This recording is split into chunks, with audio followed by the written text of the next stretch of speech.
Welcome. In this video, I will show you how to use the AI Tactical Coach in Honor of Kings on your RedMagic 11 Air smartphone. First of all, let's start Honor of Kings game on this smartphone, and now we're gonna have to access the game center.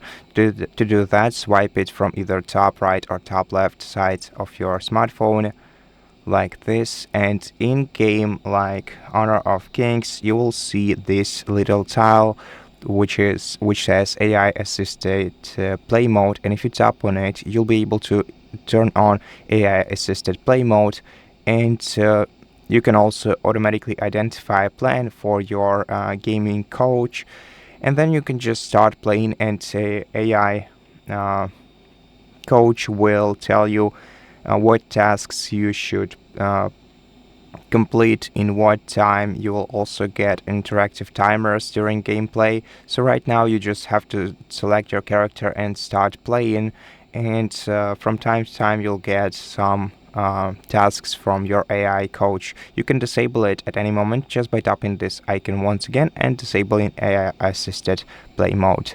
And that's how you activate this feature on your smartphone. Thank you for watching this video. If you liked it, please consider subscribing to our channel, leave us a like in the comment below, and I'll see you in the next one.